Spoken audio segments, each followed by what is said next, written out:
Yeah, Jordan, you're right. There are some dangers coming from this extreme weather. Right now it's hot, but it's not as hot as it's going to get. And when the hotter it gets, that means there's more dangers that can come if you don't prepare in the right way. Now, I met with a Red Cross volunteer who tells me the biggest keys to staying safe are, of course, drinking water and staying hydrated.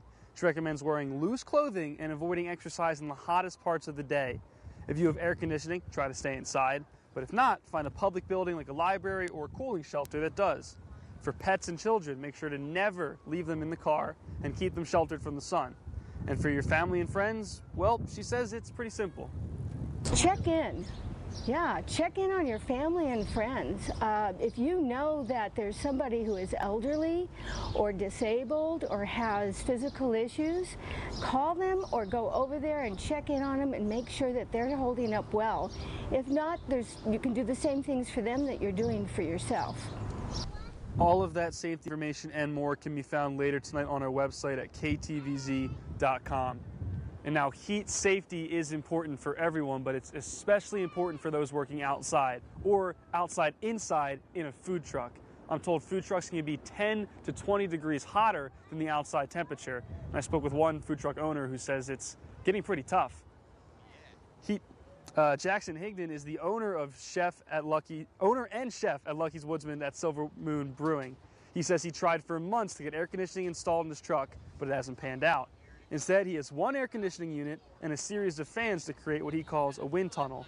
He says just to keep the food in his coolers cold, he is considering using dry ice. And for himself and his employees, HIGDON says he's always looking for signs of heat exhaustion, but has set up ice buckets for employees to dunk their heads in every hour, among other things. The first thing that I think of every day is how am I going to make sure that my staff's okay. I've had thoughts of just hosing down the truck on hot days to try to get some of the heat off. You know, we keep popsicles on site to, dip in towels in water, so we have them on there. I have a couple fans that are portable that actually have misters on them. We just pray that hopefully this heat wave doesn't last forever. I would say most summers in Bend's history, it's rare to see a whole bunch of hundreds in a row, so this is definitely something that's concerning. HIGDON says he still hopes to get the whole truck air conditioned, but will use these other cool tricks in the meantime. And for those who are trying to beat the heat that are experiencing homelessness or that don't have access to cool conditions, there will be cooling centers in Bend, Madras, and Redmond to go to. First Presbyterian Church and Shepherd's House are partnering with the Homeless Leadership Coalition and the City of Bend to provide cooling centers 7 days a week, starting Saturday through July 4th. First Presbyterian Church will be open on weekends from noon to 5, and Shepherd's House will be open on weekdays from noon to 5 as well. It's really important for us and as a community to stand by our neighbors that are experiencing homelessness to give them a safe place from the heat. We have neighbors who can't get relief from this kind of heat, and it's very extreme at this point. We believe that everybody deserves to be treated with dignity and have a safe, stable place to seek shelter.